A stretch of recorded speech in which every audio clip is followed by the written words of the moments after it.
Baik, Assalamualaikum warahmatullahi wabarakatuh.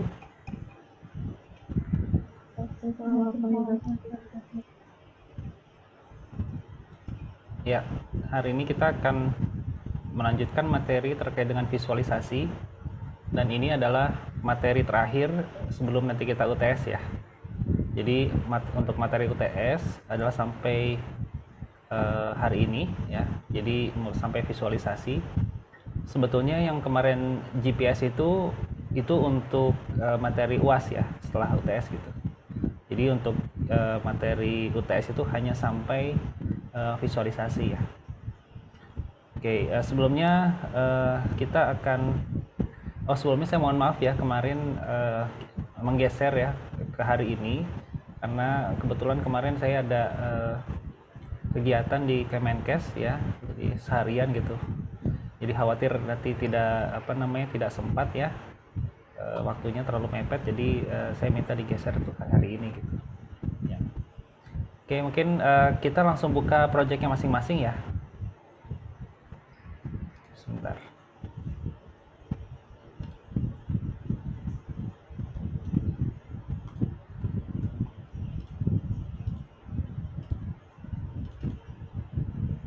Nah, kita coba buka projectnya masing-masing.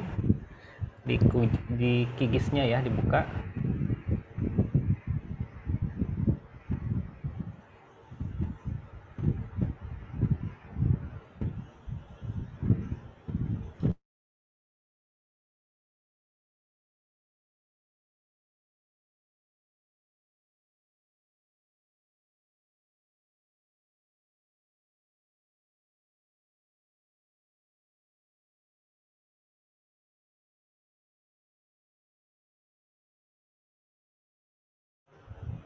Ya. Kemudian kita buka project kita yang ini ya, yang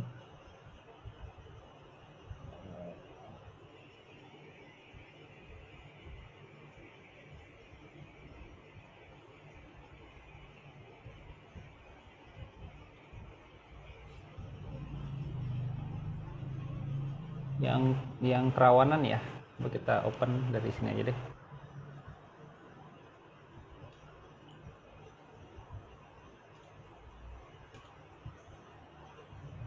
GIS S1 2023 project. Nah, mungkin kita keluarkan yang Tangerang Kerawanan ya. Ini.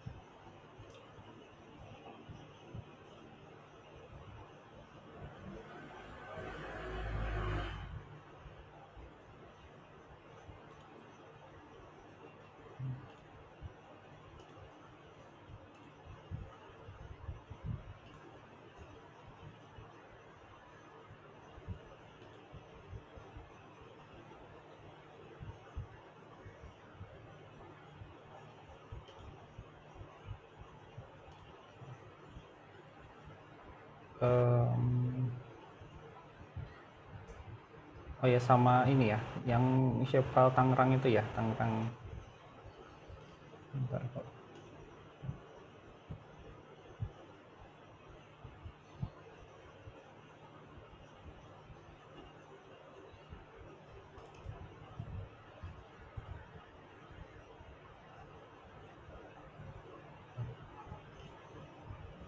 Kita buka dulu.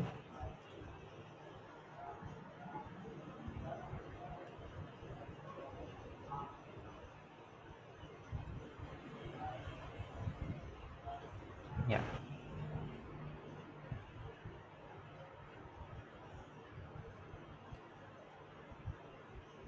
Oke,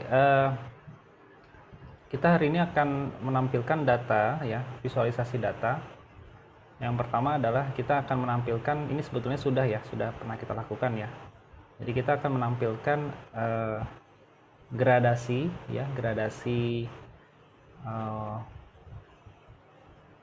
dari data yang kita punya ya, secara gradasi untuk kita tampilkan di peta ini gitu ya.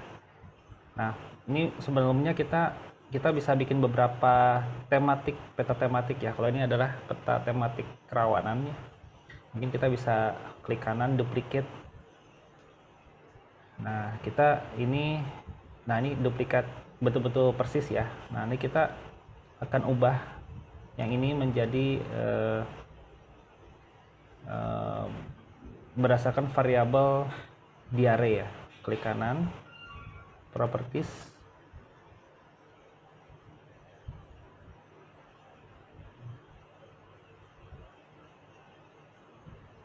oke.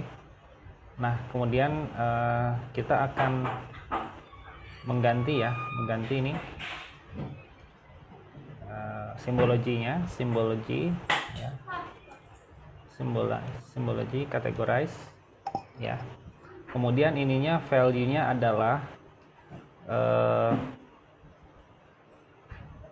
klasifikasi diare ya. Klasifikasi diare.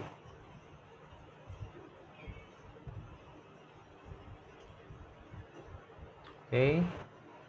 Ya, jadi pertama saya ulang. Klik kanan, properties ya.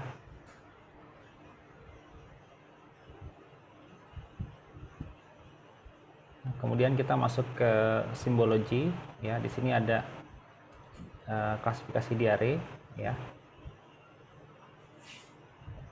Oke.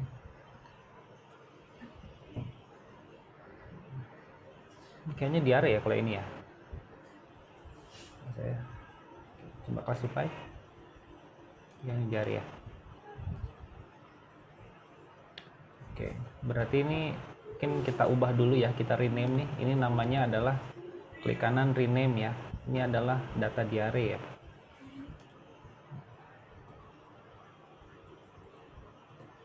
Ya, jadi klik kanan rename ya. Rename diare. Nah, jadi ini adalah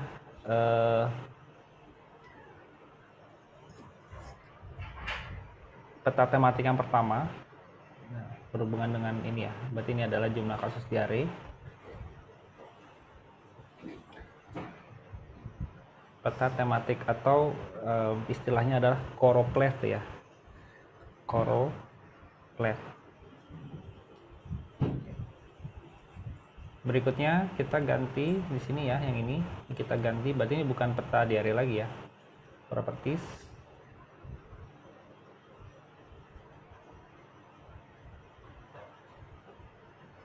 Nah, ini kita di sini kita ganti ya, categorize ya, tetap karena sudah diklasifikasi. Ini adalah klasifikasi keluarga miskin ya. Klasifikasi keluarga miskin. Coba kita classify. Ya. Nah, ini kan klasifikasi ini kan untuk data diare ya. Nah, ini kalau kita classify maka akan muncul klasifikasi baru ya. Nah, ini warnanya mungkin bisa diganti ya. Ini kan yang warna merah ini kan sudah dimiliki oleh diare. Nah, berarti untuk yang berikutnya kita ganti ya. Nah, misalnya jadi warna hijau gitu.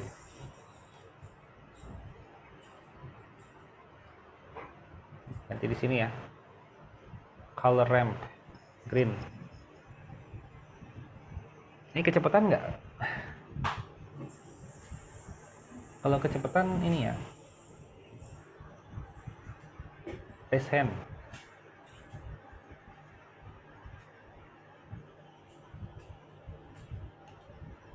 Oke. Nah, kemudian classify ya. Nah, ini kita hapus ya, yang tidak ada keterangan ini kita hapus. Sebentar. Sebelum kita ini kita ulang ya, kita ulang. Simbol. Kemudian categorize ya.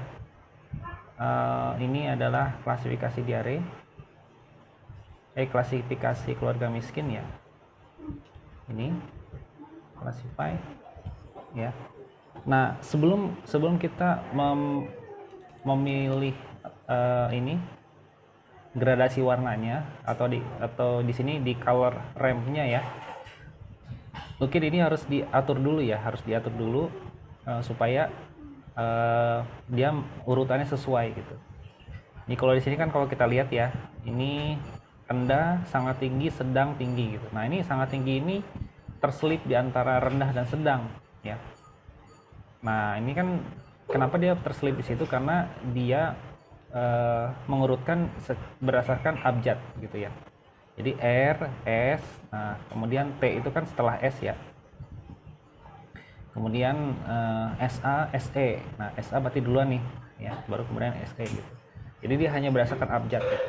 Tapi secara substansi dia salah ya. Secara substansi dia salah. Nah harus kita betulkan urutannya ya. Berarti ini sangat tinggi ini digeser ke bawah gini ya. Nah, kemudian yang tidak ada keterangan nih, ini dihapus saja ya. Ini dihapus, minus. Nah, jadi posisinya begini, gitu, ya. Jadi posisinya begini. Jadi ini secara substansi sudah benar ya. Sangat tinggi berada paling bawah, kemudian rendah paling atas. Nah, kemudian habis itu sedang dan tinggi. Gitu. Ya, jadi secara urutan sudah benar. Nah kemudian baru setelah urutannya benar, baru kemudian kita ubah gradasi ya. Mau gradasi apa? Boleh banyak nih, ada banyak nih pilihannya ya. Misalnya gradasi hitam ya, atau gradasi yang lain juga boleh ya. Ada banyak nih pilihannya. Gradasi biru ya, seperti ini. Atau gradasi hijau ya, boleh juga gitu ya. Oke, apply ya, apply.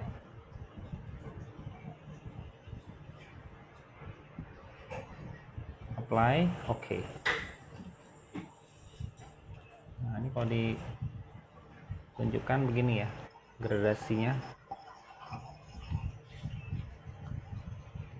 Gradasinya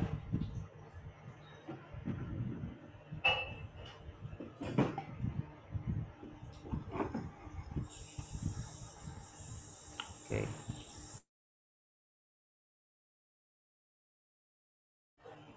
Oke, ada yang bisa? Sudah bisa? Atau ada yang belum bisa? Sudah bisa, Pak. Nah ini adalah peta choropleth ya. Kalau nggak salah pernah disampaikan slide-nya ya.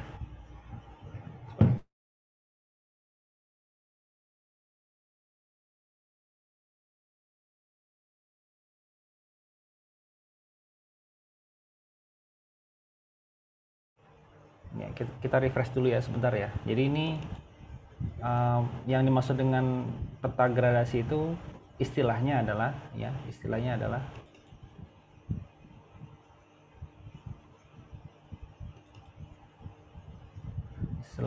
peta choropleth ya.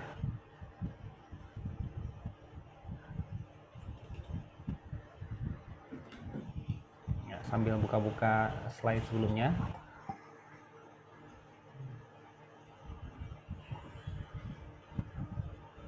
Kalau misalnya kita lihat nih ya, sini di belakang.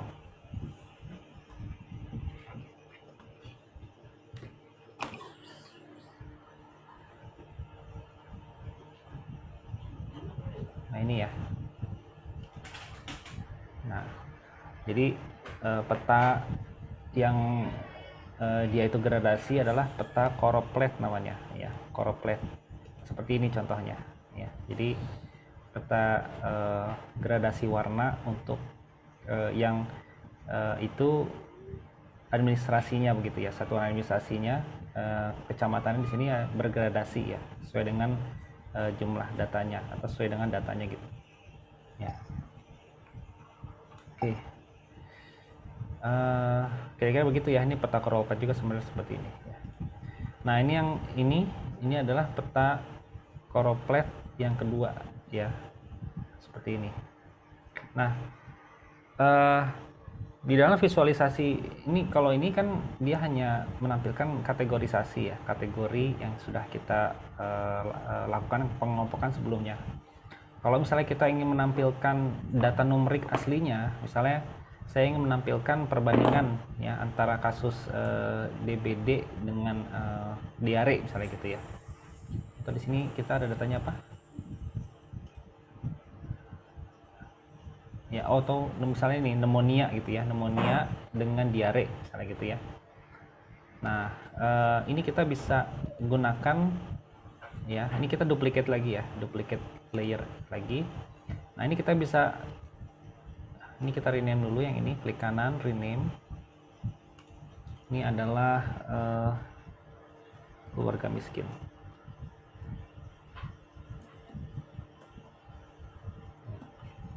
Nah, pengubahan nama di sini itu tidak mempengaruhi shapefile ya. Jadi shapefile itu tetap namanya seperti yang kita, jadi kalau misalnya kita cek di sini ya, properties, namanya sama ya, sama seperti awal kita buat shapefile tersebut gitu. Ya.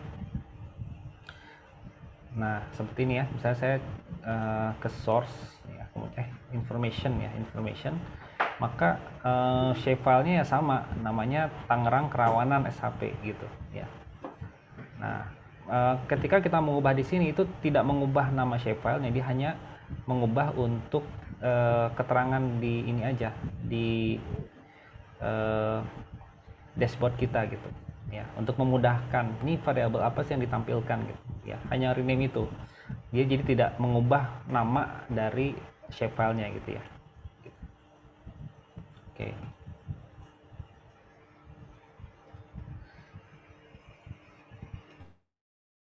Baik, berikutnya ini berarti ini, nah udah bisa, ada yang belum bisa. Ini ujiannya sampai sini ya. Jadi kalau nanti ujian harus bisa sampai sini, sampai menampilkan apa namanya, nama-nama ininya gitu ya, nama-nama kecamatannya, kemudian warnanya, kemudian keterangannya di sini sesuai dengan klasifikasi yang dilakukan ya. Nah, kemudian nanti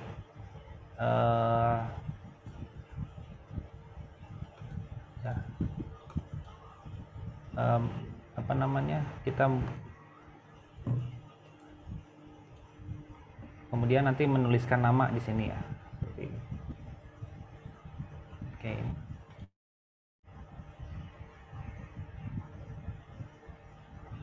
Oke. Berikutnya, nah kita misalnya kita ingin membuat bar ya, diagram bar atau pie ya di peta kita gitu. Nah, ini kita akan gunakan yang kita tadi duplicate ya, dari shapefile dari apa namanya ini, layer di atasnya gitu ya. Nah, misalnya kita akan menampilkan bar ya. Jadi ini tadi klik kanan ya, klik kanan properties. Nah, di sini ada simbologi, kemudian ini ada diagram.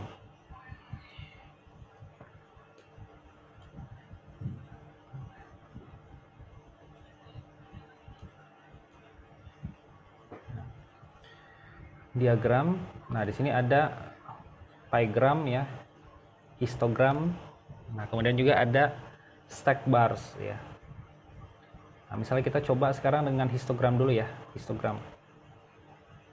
Nah, untuk menggunakan histogram ataupun chart yang ada di sini itu harus menggunakan data numerik gitu ya. Kalau ini kan klasifikasi ini kan menggunakan data kategorik ya, sudah kita kategorisasi.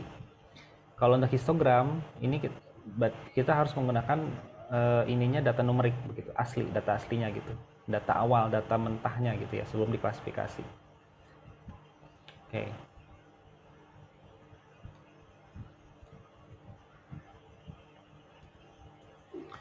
Kemudian nah, klik attributes ya. Attributes misalnya kita ingin membandingkan misalnya TB pneumonia balita ya, atau itu terlalu ekstrim ya tadi angkanya. Coba kita lihat.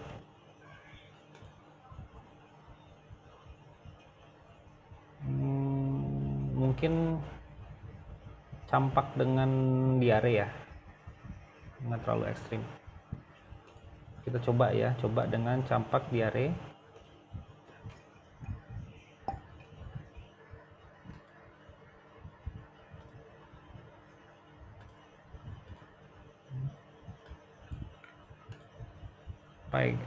Pai histogram, kemudian campak ya, kemudian diare.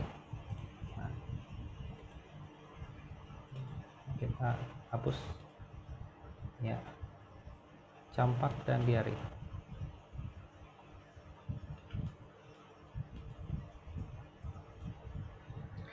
Nah, campak misalnya kita kasih warnanya, klik ya, warnanya misalnya merah ya,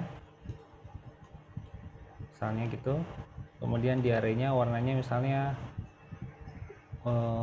ungu ya, atau biru.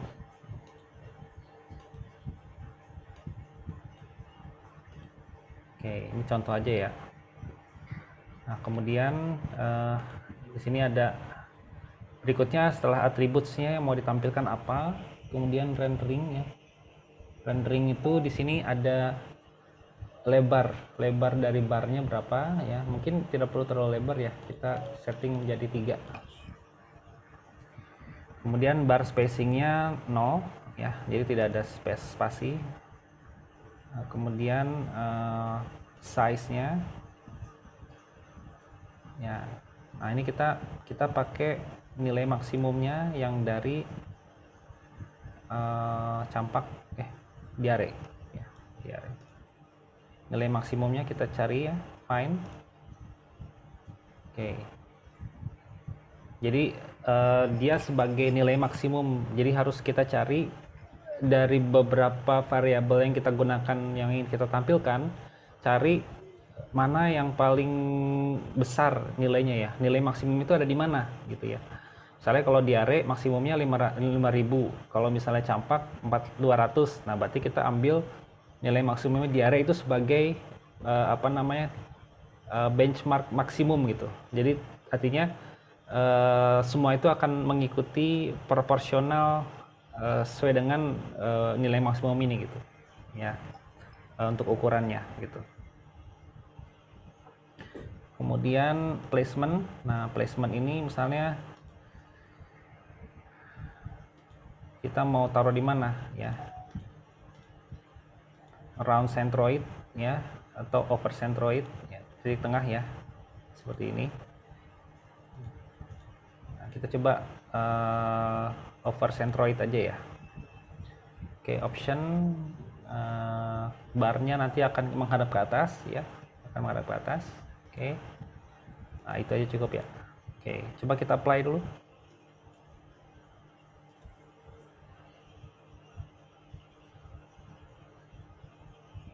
Oke. Oh iya, sebentar, saya lupa nih.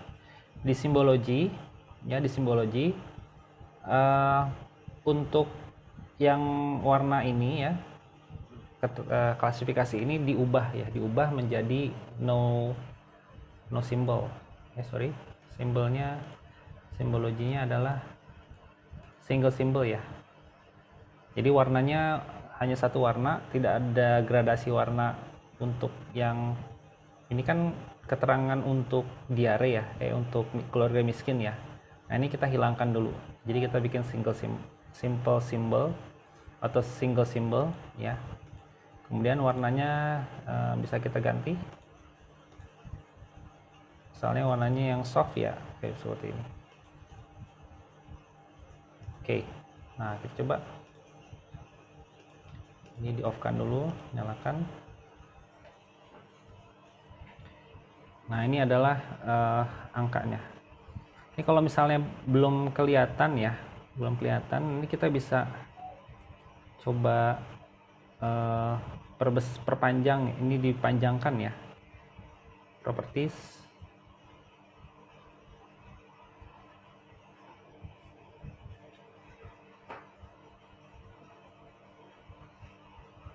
diagram, size ya.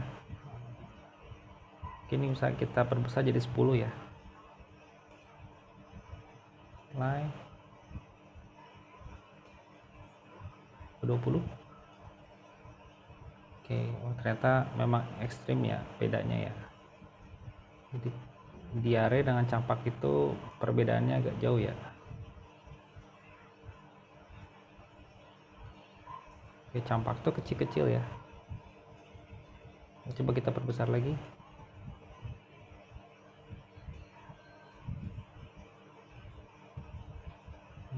Nah, ini terlalu besar ya. Oke, jadi mungkin kita ganti, jangan campak ya.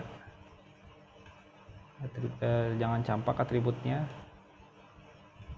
tapi misalnya adalah pneumonia balita.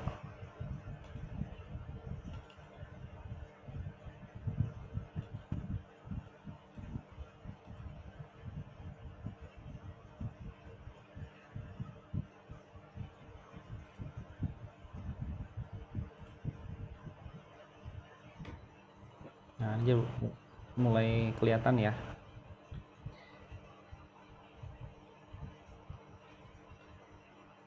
Yang warna merah ini adalah pneumonia balita, yang warna biru ini adalah diare. Bisa diikuti?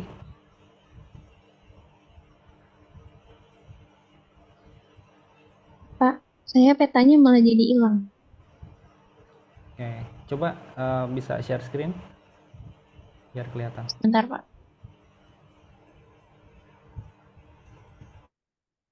Ini, Pak, yang campak sama diare, tapi dia nggak ada. Klik di Tangerang Kerawanan Kopi, klik kanan, Mm-mm. zoom to layer. Oh iya, terima kasih, Pak. Nah, jadi kalau kalau misalnya geser petanya supaya dia di ke tengah lagi, maka klik kanan zoom to layer. Ini petanya geser nih, ya. Dengan pen dengan tangan itu dia menggeser. Nah kan, kalau itu ngezoom. Kalau pakai ini, pakai mouse scroll itu jadi zoom. Kalau mengembalikan ke tengah tuh pakai yang tadi, klik kanan, zoom to layer. Baik, terima kasih, Pak. Oke. Nah Tapi, itu Pak, ini yang merahnya nggak ada ya, yang campaknya. iya karena angkanya ekstrim, kecil sekali campaknya. Oh, Jadi kalau misalnya itu harus yang sebanding ya.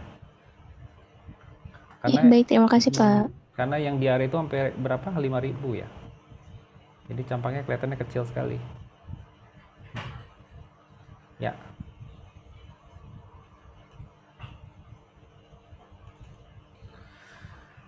Oke, nah kemudian ini kita bisa bisa atur ya, bisa atur nih. Misalnya nih sebentar ini kita diare itu coba kita lihat diare itu berapa sih nilai maksimumnya? Diare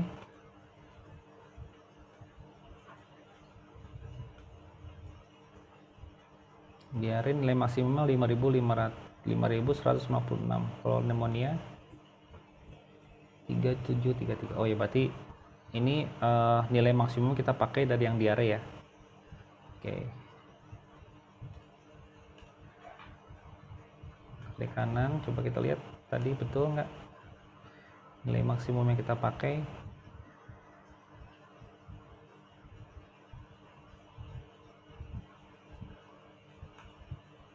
Oh iya betul sudah. Nilai maksimum yang kita pakai adalah yang diare ya. Jadi istilahnya nilai maksimumnya dari diare gitu ya. Jadi nilai maksimum dari diambil dari diare. Nah ini penting ya, kalau misalnya kita nilai maksimumnya itu kita pakai yang pneumonia balita yang hanya sampai 3.000, maka data 5.000-nya diare di sini nggak kelihatan nanti. Dia akan melebihi ya, melewati dari batas maksimalnya gitu. Jadi makanya untuk menentukan batas maksimum ini kita pilih yang tertinggi dari variabel yang akan kita tampilkan. Kalau misalnya kita menampilkan 3 variabel, berarti kita ambil yang tertinggi dari 3 variabel itu, gitu ya. Seperti itu. Nah, cuma kalau untuk menampilkan grafik chart bar ini ya, bar chart ini saran saya sebaiknya jangan lebih dari 3 ya, karena lebih dari 3 itu udah akan sangat ruwet ya nanti petanya gitu, akan terlalu rame gitu ya. Jadi baiknya sih memang maksimal 3 gitu. maksimal 3. Oke. Nah, berikutnya adalah ini coba size-nya ya, size-nya bar length udah oke, size-nya bar width-nya mungkin bisa diperkecil ya. Jadi misalnya 2 ya. Jadi nggak terlalu tebal nih. Nah, jadi kayak gini ya. Kalau bar width-nya kita kecilkan di sini, maka nanti barnya akan meramping gitu ya, akan meramping. Oke. Nah, kemudian kita menampilkan juga labelnya ya, misalnya label. Kita bisa menampilkan labelnya nama kecamatan gitu ya. Nama kecamatan, label ya, single label kecamatan, apply. Muncul nggak? Belum muncul ya. Nah, ini kita taruh placementnya, berarti dia posisinya jangan persis di tengah-tengah tapi agak turun gitu ya. Jadi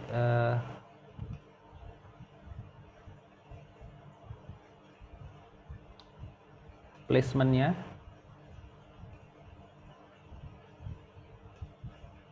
nah, kita mungkin pilih yang offset from centroid ya, mungkin diposisikannya di bawah gitu ya, di bawah, agak di bawah gitu. Coba kita apply, agak di bawah ya, X, Y.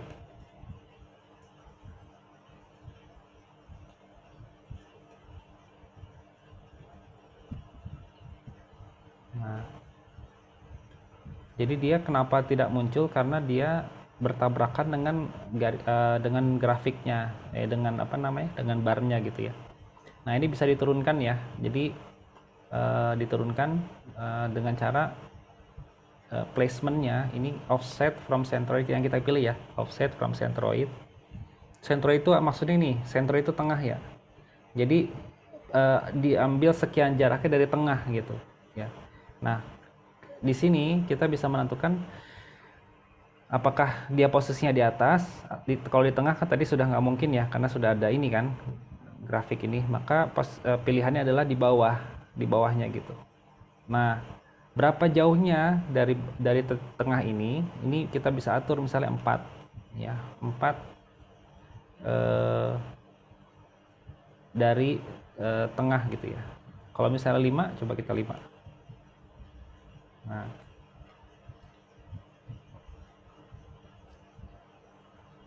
gitu ya.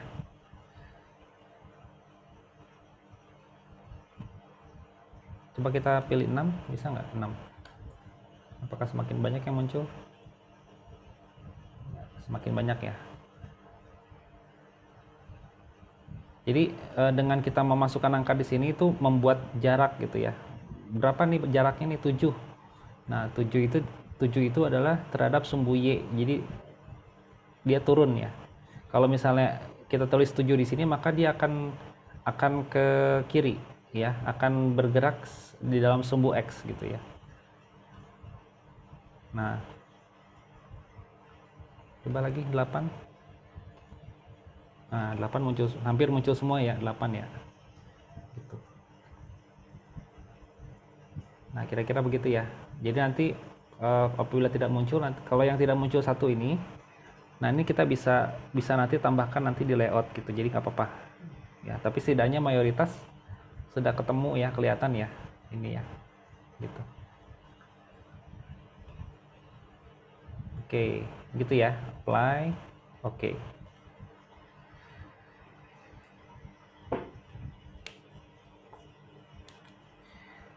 Next. Nah, ini berarti ini adalah kita kasih nama ya. Rename. Ini adalah bar ya. Diagram. Berikutnya, ini kita coba kita duplicate aja ya dari sini, duplicate.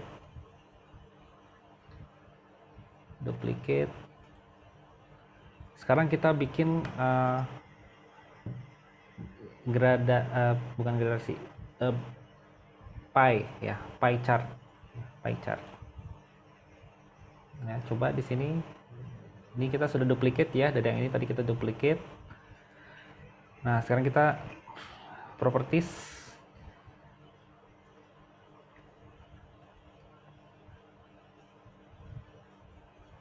Kemudian di sini pilih diagram ya. Di sini kita pilihnya adalah pi. Ya. Oke, coba kita apply dulu.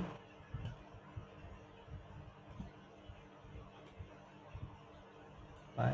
Oh, ini matiin dulu ya ini. Dimatikan dulu yang atas ya, barga, terus kemudian yang ini nyalakan. Oke. Jadi kalau untuk menampilkan ini di checklist ya. Nah, seperti ini. Gitu.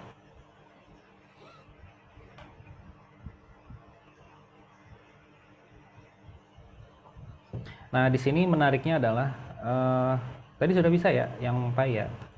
Ulang ya.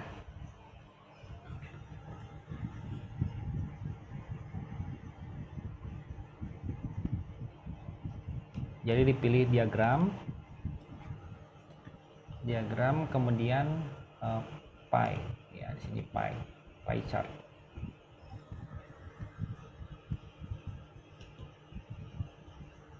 Oke, nah otomatis langsung aja apply ya. Nah, di sini lingkaran-lingkaran ini berbeda ukuran ya. Ya. Jadi artinya besaran lingkaran ini adalah gabungan dari diare dan pneumonia balita. Ya. Ya. Misalnya contoh misalnya gini ya. Ini kan yang paling besar yang ini ya. Ini adalah Kecamatan Tangerang ya. Kemudian ini Kecamatan Jatiuwung ya. Coba kita lihat di atribut tabelnya ya. Tangerang Jatiuwung ini lingkarannya hampir 2 kali lipatnya ya. Tangerang ini dibandingkan dengan Jatiuwung. Coba kita lihat datanya. Tangerang dan Jatiuwung. Tangerang dan Jatiuwung ya. Coba kita select atas gitu. Nah, pneumonia balita dan diare ya. Iya kan ini itu 2972 ditambah 3000 sekitar 6000-an ya. 6000 lebih ya. 6000 lebih, sedangkan di sini hanya 151, kemudian ini 947. Berarti kurang lebih sekitar 1000 ya. Berarti ini kurang lebih 6 kali lipatnya ya ukurannya ya. Gitu. Nah ini yang akhirnya menjelaskan kenapa ukuran dari lingkarannya besar untuk Tangerang dibandingkan dengan Jatiuwung, gitu ya.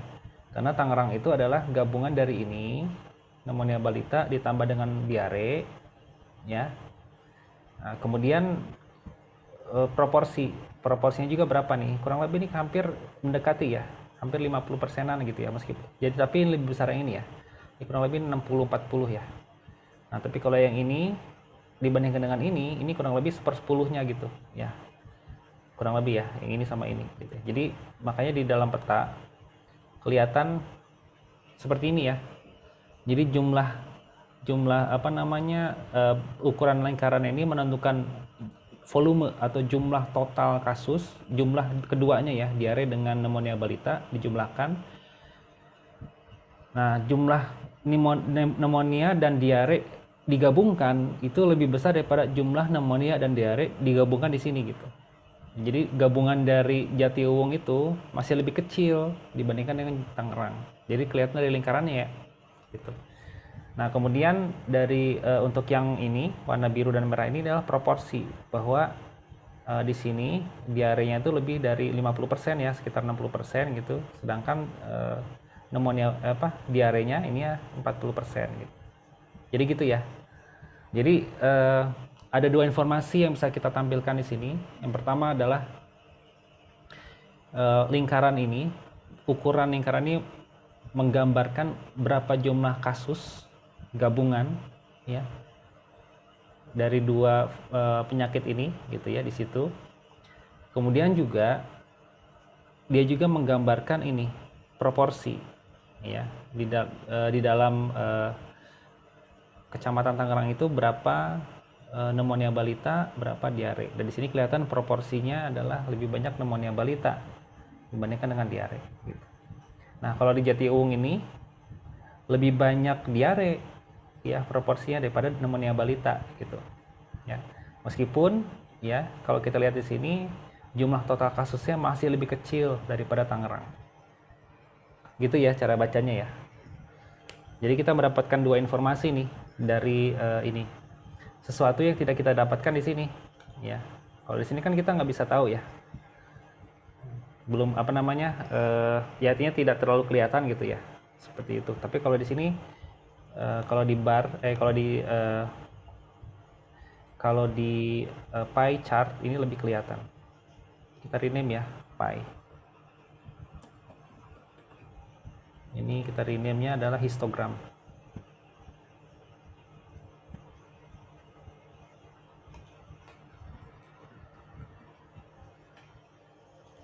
Gitu ya. Oke. Nah, sekarang kita coba lagi ya. Dengan kita duplicate lagi. Nah, kita coba dengan yang lain ya, dengan yang lain. Ini ada apa namanya? Properties lagi ya. Nah, kita coba dengan stack bar. Stack bar. Ini kan ada pie chart ya. Nah, kita coba stack bars ya. Coba kita coba. Ini, oke. Apply, close. Coba kita lihat.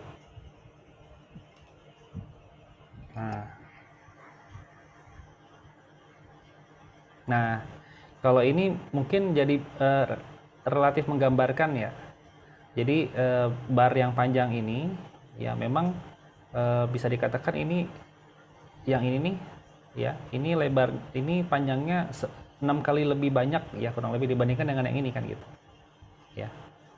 Kurang lebih. Jadi ini kasusnya lebih sedikit nih secara total ya. Total jumlah kasusnya lebih sedikit di sini.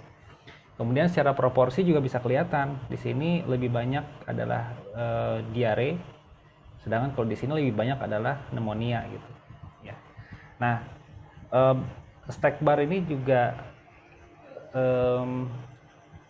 sama berarti ya dengan yang tadi pie chart itu, ya. Dia bisa menampilkan jumlah kasus secara agregat dari kedua kasus tersebut ya.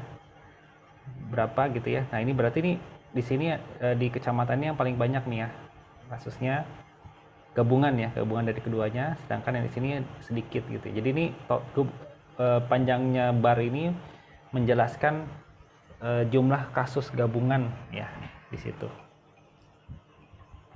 Gitu. Ya. Oke.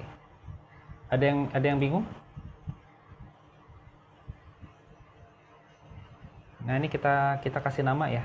Kita kasih nama stack bars. Ya. Oke.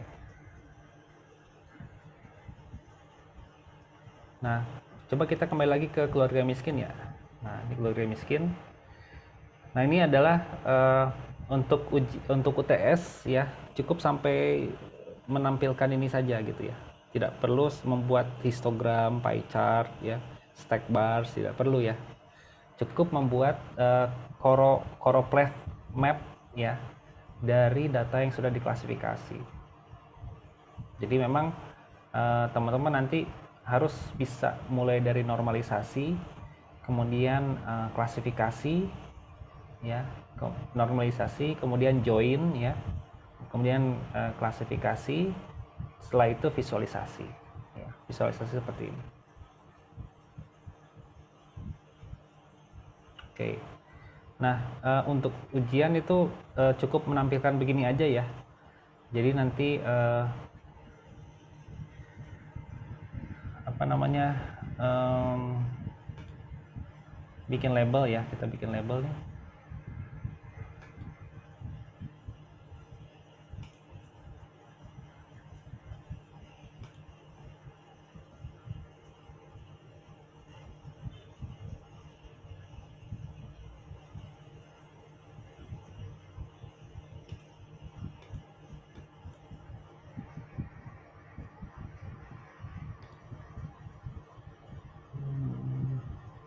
pakai ini.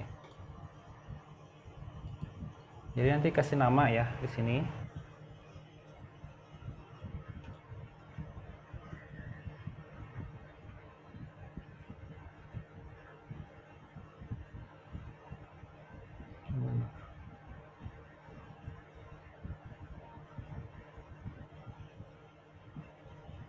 Sebentar, saya lupa ya. Kasih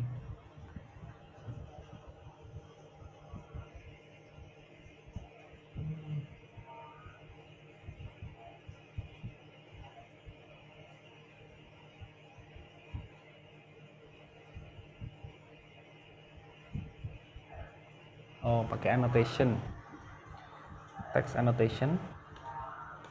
Nah gini ya. Nah ini nanti di sini dikasih ditulis namanya. Misalnya ini nama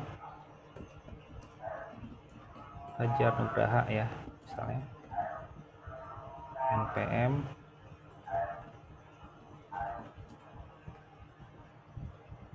misalnya gitu ya. Nah oke. Nah, ditaruh di sini ya. Ini tadi ya, view, edit annotation, text annotation ya. Nah kemudian bikin di sini ya, diketik namanya gitu. Nah ini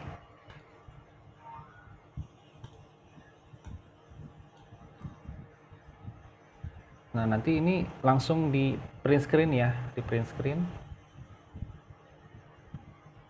seperti ini, kemudian simpan di PPT.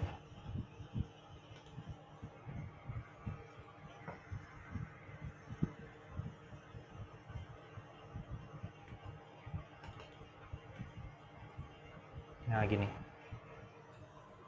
ya, ini untuk misalnya soal nomor 2, soal nomor satunya yang di hari ini juga disimpan juga di sini ya, disimpan juga di PPT.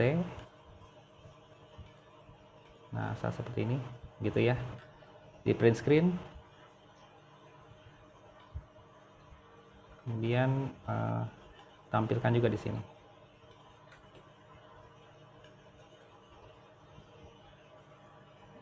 gitu ya. Nah ini untuk gambaran ujiannya, kira-kira begitu. Ada pertanyaan untuk visualisasi?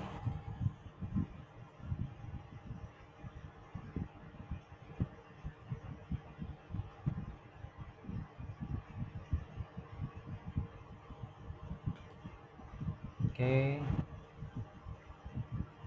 mungkin ada pertanyaan terkait dengan materi sebelumnya, terkait dengan normalisasi atau yang lain? Ya, jadi kalau di jadwal di kalender akademik ya, pekan depan itu sudah masuk pekan UTS. Ya, sudah masuk pekan UTS. Pelaksanaan UTS itu harus luring, gitu ya, jadi tidak bisa daring gitu. Ya. Nah itu mungkin perlu dipersiapkan juga. Nah tapi kalau misalnya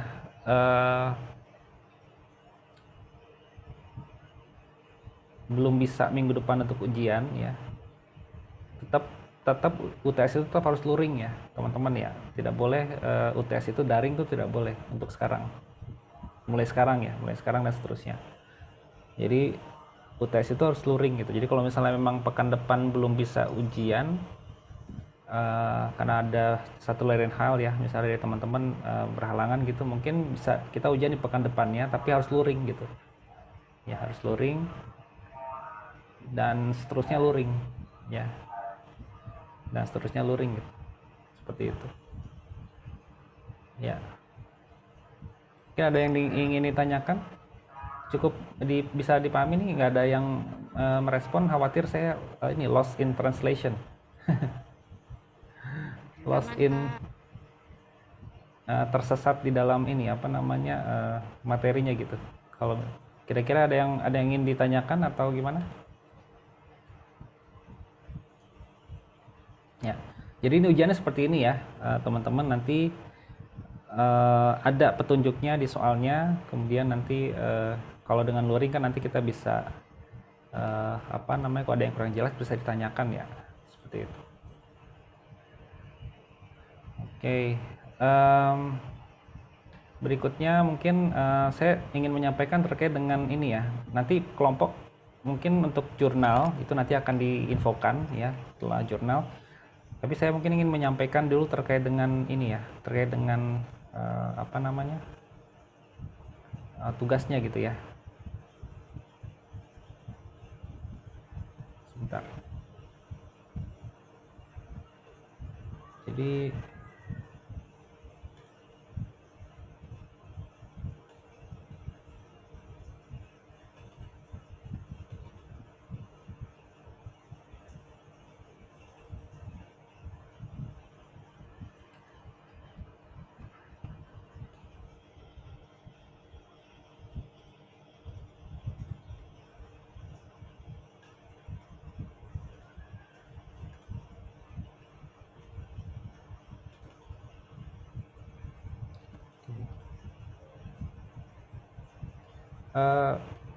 Maulita minta tolong ditanyakan ya, kalau misalnya ada yang berhalangan untuk UTS di pekan depan ya, apakah masih memungkinkan untuk UTS di pekan selanjutnya gitu. Di apa, tanggal berapa ya, di tanggal 17 ya gitu, maksudnya masih boleh nggak di apa UTS dilaksanakan di tanggal 17 gitu, karena memang ini ujiannya harus luring ya, nggak bisa daring ya, itu permasalahannya gitu.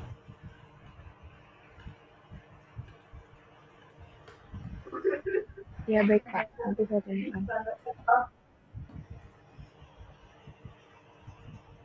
Oke, nah ini saya mau membahas dulu terkait dengan tugas ya. Sebentar nih. Nanti kelompoknya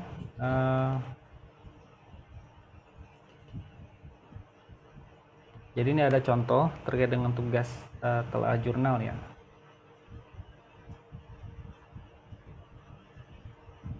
Nah, seperti ini. Ini sudah ada formatnya ya. Jadi ada formatnya.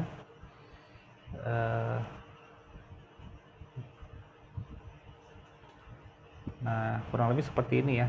Jadi ada apa namanya? Ini yang warna kuning ini diganti dengan judulnya, ya. Judul jurnalnya apa. Kemudian nanti akan dipandu dari pertanyaan-pertanyaan ini terkait dengan hal-hal yang perlu ditelaah ya di jurnalnya. Jadi misalnya ada tujuan penelitiannya apa, ya kemudian masalah penelitiannya apa, apakah ada hipotesis atau tidak, hipotesisnya apa, ya. Dan semuanya ini pertanyaan ini itu jawabannya ada di dalam jurnalnya masing-masing, gitu ya. Nah, pengerjaan jurnal ini berkelompok ya, nanti kita akan bagi kelompoknya. Jadi satu kelompok akan ada berapa ya? 9 kelompok ya, karena ada 27 orang. Jadi masing-masing satu kelompok 3 orang. Ya, 3 orang. Nah, 3 orang itu nanti bekerja sama untuk menyusun ini gitu, ya. Nah, ini ada beberapa pertanyaan dari sini, ya.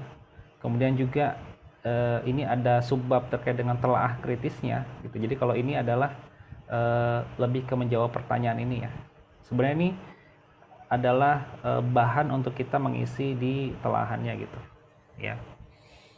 Nah, kemudian dibahas berdasarkan misalnya ini di pendahuluan menjelaskan apa, kemudian tempat penelitiannya di mana gitu ya. Kemudian analisis yang dilakukan apa, analisis univariatnya apa, kemudian sampel berapa banyak sampel yang berpartisipasi, subjek ya, subjek penelitian, kemudian hasil yang diperoleh ya, kemudian juga analisis yang dilakukan ini sih, analisis misalnya menggunakan analisis regresi logistik misalnya gitu, kemudian di bagian discussionnya atau pembahasannya apa, ya, apa yang dibahas, kemudian kesimpulannya apa bagian akhir. Nah, di sini juga ada subbab terkait dengan kira-kira dalam dalam pemahaman kita nih, kerangka konsep yang digunakan apa, ya. Jadi model kerangka konsep itu kan ada secara umum ada dua ya. Kalau ini adalah model faktor resiko. Jadi ini faktor resiko utama ini. Kemudian ini ada variabel lain, ya, kovariat. Apakah dia mengganggu atau tidak? Setelah kalau misalnya dia sudah dipastikan mengganggu atau pengganggu, maka dia sebagai confounding variable, gitu ya. Kemudian ada bab terkait dengan tujuan pustaka. Ini adalah hal-hal yang mungkin belum terlalu dijelaskan di dalam jurnalnya dan perlu atau penting untuk dijelaskan, ya. Nah, ini kita bisa masukkan di sini. Ini nggak usah terlalu panjang-panjang ya. Jadi tidak perlu banyak-banyak, terlalu banyak juga ya. Jadi sebetulnya kalau ini kan apa sih ini sebenarnya cacing apa sih misalnya gitu ya. Oh, ini ternyata cacing soil transmitted helminth. Ini cacing yang menular dari atau dia datangnya dari ini ya, dari tanah begitu ya. Misalnya gitu. Kemudian kalau ini jalur masuknya lewat mana? Ya, kalau misalnya masuk ke tubuh kita lewat mana gitu ya, seperti itu sih. Jadi kalau ini konteksnya itu ya, nanti ini tergantung dari jurnalnya masing-masing ya, kira-kira apa yang perlu dibahas lebih mendalam yang menarik gitu. Jadi ini tujuan pustaka nggak panjang-panjang ya, ini hanya mengambil beberapa hal yang menurut kita menarik untuk dibahas dan belum dibahas secara lengkap di dalam jurnalnya gitu. Nah, kayak gini. Kemudian di sini ada tujuan pustaka. Ya, kira-kira seperti ini contohnya ya. Nah, diambil dari jurnalnya itu adalah ini, gitu. Ini contoh ya dari mata kuliah yang lain, bukan dari mata kuliah SIG.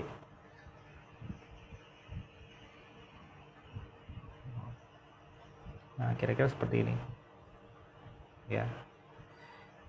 Nah, jadi teman-teman nanti menyelidiki kira-kira ini masalah penelitiannya apa ya, gitu ya. Kemudian objektif atau tujuan penelitiannya apa ya, hipotesis ada enggak gitu ya. Kadang-kadang ada juga yang dia secara tidak tersurat menyampaikan itu. Misalnya kalau ada yang jurnal yang tersurat tuh menyampaikannya begini, misalnya the objective of the study is, misalnya gitu ya. Nah, itu sudah jelas itu ya, tersurat. Tapi ada juga yang dia itu tidak menuliskan begitu, tapi ada gitu. Nah, itu yang harus digali gitu ya, di kalimat mana yang itu menunjukkan ke sana gitu ya, yang mengarah ke sana. Kemudian juga di dalam grup ini ya, kalau misalnya nanti sudah mulai pembahasan atau mencari untuk mulai menelaah ya, itu bisa dijadikan tempat untuk bertanya. Jadi kalau misalnya Pak, ini kayaknya saya bingung mencari objektifnya di mana ya gitu ya misalnya ya. Nanti kita bisa sama-sama nanti melihat gitu ya, sebetulnya yang merefer atau yang merujuk ke itu tuh yang mana sih kalimatnya gitu ya. Ya, seperti itu. Jadi kita bisa pelajari seperti itu. Ya, nanti saya share ya ininya. Formulirnya tadi sudah bisa diisi ya, kemudian nanti contohnya ya gitu. Nah, ini nanti akan dipresentasikan pada dua pertemuan terakhir ya. Jadi kalau misalnya kita lihat nih di kalender kita, jadi nanti di sekitar di 28 November sama 5 Desember itu nanti akan ada presentasi ya. Ada presentasi, jadi apa yang teman-teman susun nanti di dalam laporannya, berkas itunya ya, telaahannya gitu, nanti akan dipresentasikan dalam bentuk PowerPoint maksimal 20 slide ya, 15 sampai 20 slide ya, dengan asumsi atau mungkin ya 20 slide 1 menit, 1 slide 1 menit misalnya gitu ya, berarti 20 slide. Atau 15 menit presentasi berarti ya 15 slide gitu ya. Nah, jadi nanti dari keseluruhan yang tadi disampaikan itu bisa saja kita mengambil beberapa poin yang penting gitu ya. Kira-kira begitu. Ada pertanyaan?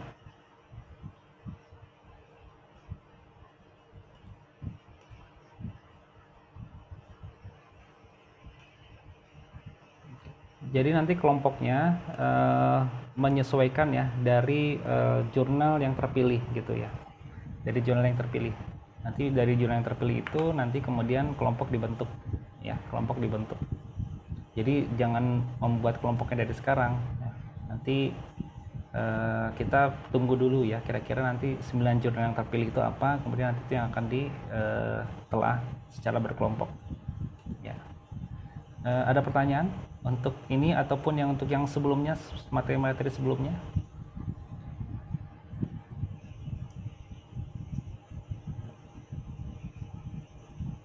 Oke.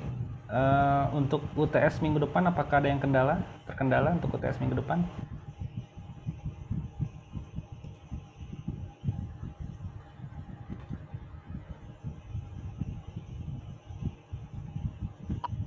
Maaf Pak, saya Aprilia sepertinya sih minggu depan belum bisa UTS. Kalau misalnya susulan, eh, bisa nggak Pak? Nggak bisa. Dan Ya. biar saya usahain luring, iya. Tapi kalau minggu depan agak sulit. Kalau susulan mungkin kalaupun begitu berarti kita mundur seminggu semuanya gitu ya. Jadi pelaksanaan tetap satu waktu ya, supaya apa namanya adil ya untuk semuanya gitu ya, dilakukannya berbarengan gitu. Memang ini agak susah juga ya, dilematis juga di saya gitu, artinya di lain sisi ketentuan dari Kemendikbud itu kan harus 51% luring ya. Nah 51% luring itu dimulainya dari UTS gitu. Nah makanya kalau misalnya sebetulnya kalau hitungan ini kan ini sudah pertemuan yang ke-8 ya UTS itu ya, udah pertengahan itu 50% ya. Nah sebetulnya dari UTS itu kan pertemuan yang ke-8 ya. 51% itu kan berarti lebih besar daripada 50% kan. Kalau 50% berarti 8 ya. 8 berarti harus 8 1 sampai 8, kemudian 9 sampai 16. Itu kan 50% yang kedua gitu ya. Nah, berarti kan UTS itu udah masuk tuh harusnya tuh. Harus masuk di luring tuh harusnya. Ya, jadi itu yang sebetulnya saya khawatir melanggar gitu. Khawatir melanggar karena kalau misalnya pun minggu depan kita masih daring berarti udah kurang dari 50% tuh. Atau 50% ya. Karena pertemuan minggu depan kan di pertemuan ke-8. Kemudian UTS minggu depannya lagi, berarti UTS itu di pertemuan ke-9. Berarti nggak tercapai itu aturan itu ya. 51% itu nggak tercapai gitu. Itu yang saya agak dilema gitu ya. Mungkin gimana ya, saya juga bingung juga, saya nggak punya solusi untuk permasalahan ini. Dari fakultas juga saya arahannya hanya begitu ya dari departemen. Jadi memang kalau misalnya minggu depan kita masih daring berarti ya udah kita nggak dapat 51% gitu aja ya gitu. Artinya itu nanti saya jadi khawatir nanti jadi bermasalah gitu ya, bermasalah di akademiknya gitu. Itu aja sih sebenarnya ya, kan sudah karena kalau November itu udah pasti ini November ya. Ini kalau November nih ini sudah berarti tinggal 1 2 3 4 5 6. Ini udah kurang dari 50%. Ya, sedangkan instruksinya ya, arahannya itu adalah 51% luring, bukan 50% daring ya, bukan ya. Bukan 50. Iya. Kalau ini berarti kalau kita hitung dari November ya, 1 2 3 4 5 6. Ini hanya 6 dari 14 ya, berarti kurang dari 50% untuk luring gitu. Nah itu yang saya nggak punya jawabannya, itu gimana tuh ya kalau misalnya kita seperti gitu. Jadi itu aja sih sebetulnya ya, teman-teman, supaya memahami itu. Apabila ada misalnya kebijaksanaan misalnya dalam bentuk surat ya dari fakultas gitu ya, menyatakan bahwa oh boleh gitu misalnya gitu ya, tidak 51% gitu ya, ya saya ikut aja gitu ya, saya ikut aja. Tapi karena peraturannya itu adalah 51% luring, nah itu yang saya bingung tuh ya, karena kita sudah menyelesaikan nih, sekarang udah pertemuan ke-7 ya, UTS itu pertemuan ke-8 minggu depan gitu. Itu aja sih sebetulnya. Solusinya apa? Apakah diliburkan saja kuliahnya, nggak ada kuliah misalnya gitu ya, nunggu sampai November misalnya gitu kan, ini juga ya, berapa minggu nih kita harus meliburkan gitu ya, 3 minggu berarti untuk sampai ke November kan, nggak mungkin juga gitu ya UTS di November gitu kan, nggak. Jadi itu sih sebenarnya ya. Jadi kalau misalnya ada surat keterangan dari dari akademik untuk ya misalnya secara jelas ya, karena di aturan itu tadi di share oleh ketua kelas juga, itu menurut saya itu kontradiktif ya, 51%, tapi kemudian November itu udah udah tinggal 6 pertemuan kalau bisa mulai November ya, nggak masuk tuh di aturan itu gitu. Jadi di aturan itu sebenarnya nggak kontradiktif ya, yang mana yang mau dipakai, apakah mulai November atau 51%-nya. Tapi yang saya tahu itu aturannya ya Kemendikbud harus 51% gitu. Itu ya. Jadi tolong dipastikan lagi ya. Saya sampai sekarang sih belum mendapatkan jawabannya itu. Gimana ya? Karena harus ada keputusan kan gitu. Gitu. Ini tuh ya. Ya. Dari sisi saya seperti itu ya. Kalau dari sisi tadi kan saya sudah jelaskan dari sisi silabus ya.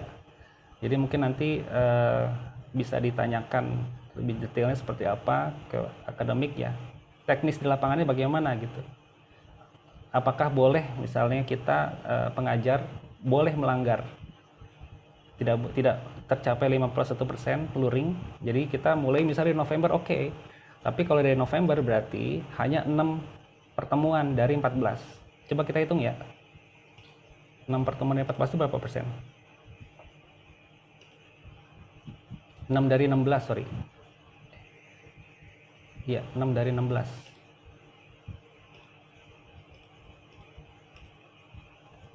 Hanya 37,5%. 6 dari 16. Ya, nggak nyampe 50% tuh. Ya. Itu aja sebetulnya yang sempat saya tanyakan juga ya. Seperti itu.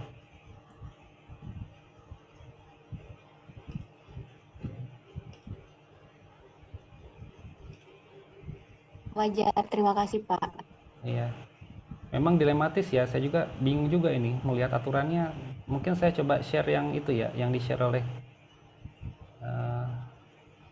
tadi ada Maulita.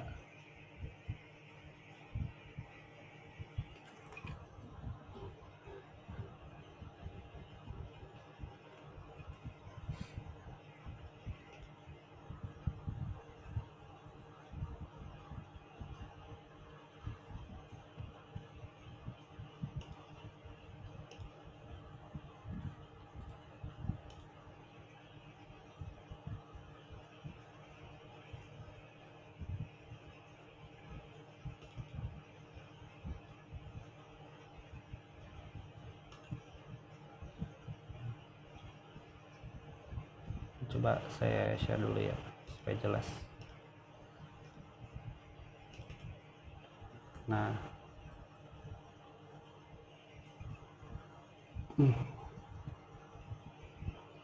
nomor 1 poin B. Ini kontradiktif ini. 51% pertemuan dimulai pada bulan November. Sedangkan kalau dari akademik itu dimulai dari bulan Agustus akhir. Betul ya? nggak salah ya. Coba kita lihat. Ya betul kan? Pertemuan pertama itu 29 Agustus. Kemudian tiap pekan ada, sehingga akhirnya sampai ke tanggal hari ini sudah 7 pertemuan. Ya. Jadi kalau misalnya nunggu November, nggak mungkin tuh. 51% tuh nggak mungkin. Itu aja. Ya. Jadi mungkin bisa dipastikan lagi ya ke akademik nih. Nggak apa-apa ditanya aja gitu ya. Mungkin mereka juga nggak ngeh gitu.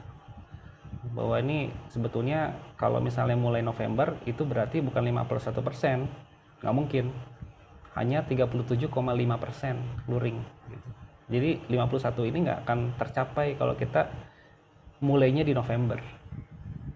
Nggak akan tercapai. Kecuali 3 pertemuan ini kita libur. 3 pertemuan ke depan kita libur ya. Nah, terus kemudian kita mulai di November, kemudian nanti tiap hari kita ada kuliah. Kan bentuk ngejar itu ya, seminggu 2 kali, 3 kali gitu ya. Tapi kan itu nggak efektif sebetulnya kalau kayak gitu. Ya. Jadi itu aja sih. Ya. Mungkin nanti bisa ditanyakan ke akademik terkait dengan itu. Pak Fajar, Ya.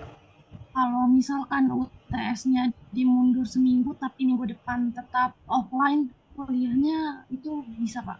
Atau gimana? Minggu depan Jadi, online.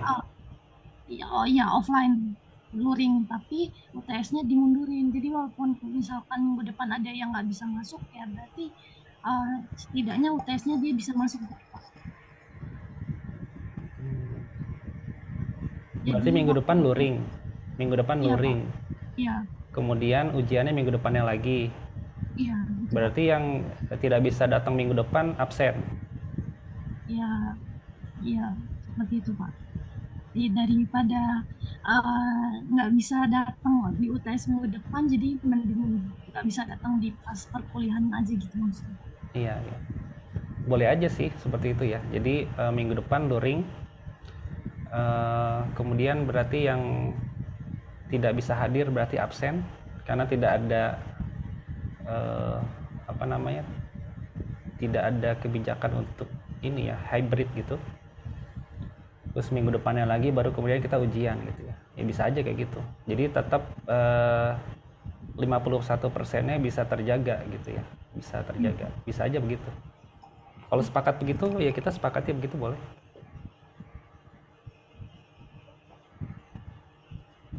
Ya. Itu ya sebetulnya poinnya 51% itu. Ya bukan Novembernya ya. Tapi bukan November atau Oktobernya bukan, tapi 51%-nya itu yang menjadi polemik sebetulnya. Yang menjadi polemik. Ya nanti disepakati aja kalau misalnya memang minggu depan kita sudah mulai luring, ya kita akan luring ya. Sebenarnya saya pribadi sih enak daring ya. Tidak bisa dipungkiri bahwa daring itu menyenangkan. Tapi ya namanya juga kita harus taat atau tunduk pada peraturan ya. Ya jadi mau nggak mau kita menyesuaikan gitu. Itu aja ya. Jadi sebetulnya kalau saya sama teman-teman nih sebenarnya kalau saya boleh milih ya, saya sih daring aja. Ya dengan santai gitu ya. Dari mana aja saya bisa gitu. Cuman masalahnya kan ini khawatir ini menjadi evaluasi gitu ya, menjadi evaluasi untuk akademik gitu ya, itu repot juga ya kita di situ gitu, mungkin itu. Baik, kalau misalnya disepakati minggu depan kita luring ya, kemudian minggu depannya lagi kita ujian. Kalau misalnya minggu depan berhalangan untuk ujian ya, berarti minggu depannya depan sudah mulai luring ya.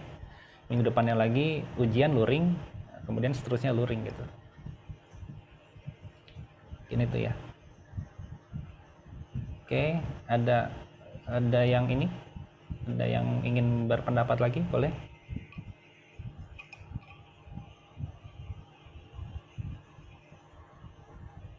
Oke. Ya, ada pertanyaan. Oke, ini kita endapkan dulu. Mungkin ada pertanyaan untuk materi yang sebelumnya terkait dengan normalisasi. ada hal-hal yang mungkin masih bingung ya, karena nanti ujian dari situ ya, dari mulai normalisasi dari Excel, tabel Excel, kemudian normalisasi, kemudian nanti join ya, masukin ke shapefile, kemudian dilakukan klasifikasi. Klasifikasi itu yang expression, kemudian calculator ya, klasifikasi, kemudian setelah itu visualisasi, gradasi warna ya. Nah kemudian print screen, masukin ke PowerPoint. Nah PowerPoint itu dikirim ke saya beserta shapefile-nya gitu. Jadi shapefile nanti dikirim ke saya juga. Jadi shapefile yang tadi, misalnya tadi kerawanan ya, nah itu shapefile-nya itu dikirim ke saya sebagai bagian lampiran ujian. Shapefile itu yang ini ya.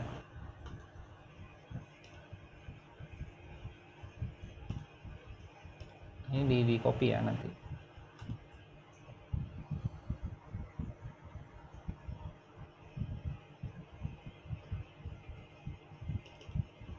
Nah ini satu ini di copy ya, kerawanan nih. Nah ini segini nih ya, satu shapefile itu kan segini ya, kemudian dimasukkan ke dalam satu folder nih, kemudian di zip gitu ya, di zip. Nah zipnya itu nanti dikirimkan ke email gitu ya. Ini zipnya, hasil dari ini.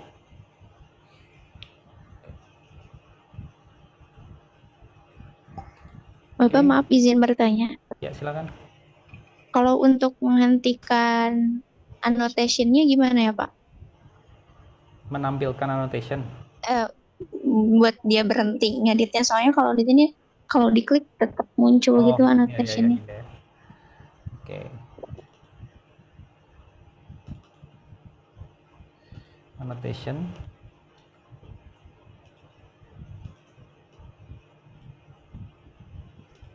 Muncul lagi ya. Ini di ini aja, annotation-nya di off kan. Atau bisa juga ganti ke tangan ya, pen. Ya. Atau bisa juga di nonaktifkan itu dengan ini, tekan tombol unselect. Nah, gini. Ya, ini.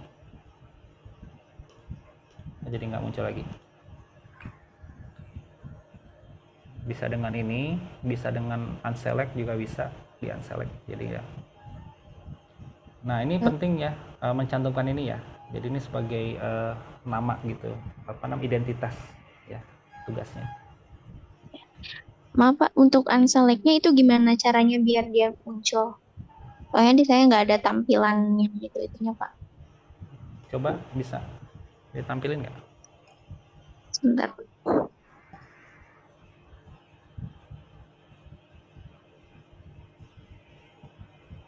Di atas tuh, ini di atas. Di atas baris pertama, di samping jam sebelah kanannya. Nah ini nih. Yang ini nih, yang atas. Ini Pak. Sebelahnya lagi. Ya, itu unselect. Oh, iya. Terima kasih Pak. Ini udah bagus nih, udah bisa. Oke. Jadi dilatih aja ya. Kan di tabel Excel dari Tangerang banyak tuh contoh-contoh tabelnya ya. Dilatih aja. Membiasakan ini tangannya berkoordinasi dengan otak kita ya, jadi berkoordinasi gitu, supaya nanti bisa lancar. Mungkin itu ya dari saya. Ini mohon maaf jadi ngobrolnya kemana-mana, cuman ini kegalauan saya juga sebetulnya. Saya terus terang nih, dari sampai sekarang ini FKM belum bisa mengeluarkan atau apa gitu ya, menjelaskan itu ya, poin yang kontradiktif kalau menurut saya. Saya sebagai dulu kita biasa di organisasi kan ya, itu peraturan-peraturan ya. Kadang-kadang kita jadi jeli nih, kayaknya kok aturan kok nggak selaras gitu ya antara satu poin dengan poin yang lain. Nah, jadi saya juga masih menunggu. Mudah-mudahan nanti ada keputusan dari FKM bagaimana jalan keluarnya. kalau misalnya dimulai, misalnya 51% dicoret mulai dari November, ya udah, nggak masalah kan. Nah, tapi artinya itu antara 51% dengan November itu ada suatu hal yang menurut saya itu kontradiktif gitu ya. Nah, itu yang harusnya diselesaikan gitu. Mau pakai yang mana? Mau pakai yang November atau pakai yang 51% gitu ya. Itu aja sih. Oke, kira-kira seperti itu. Jadi keputusannya minggu depan kita kuliah luring ya. Kuliah luring, kemudian minggu depannya lagi kita ujian ya, UTS. Oke, kan itu aja ya, kita dokumentasikan dulu ya, kita tutup dulu pertemuan hari ini. Semoga teman-teman bisa mempelajari ya poin-poin yang tadi. Oke, saya tutup dulu ya. Assalamualaikum warahmatullahi wabarakatuh.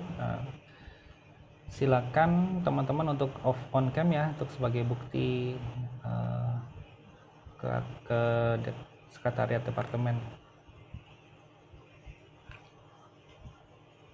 Ini hadir semua ya kayaknya. Oke, mulai ya. 1, 2, 3.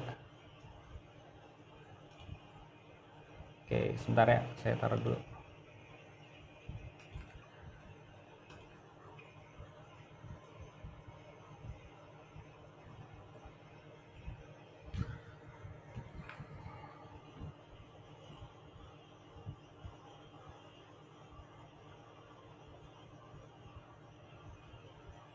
Next slide. 1, 2, 3. 1, 2, 3.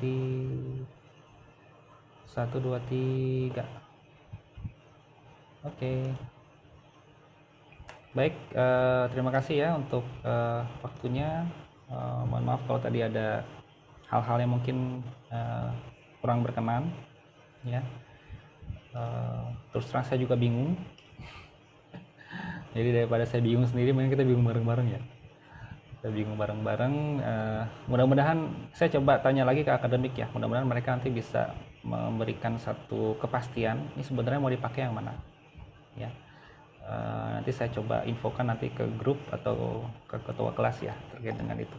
Insya Allah sih hari Jumat ini saya ke kampus, jadi bisa menyampaikan itu nanti. Itu aja dari saya ya. Terima kasih. Saya tutup ya. Assalamualaikum warahmatullahi wabarakatuh. Waalaikumsalam warahmatullahi wabarakatuh. Waalaikumsalam warahmatullahi wabarakatuh. Terima kasih, Pak. Ya.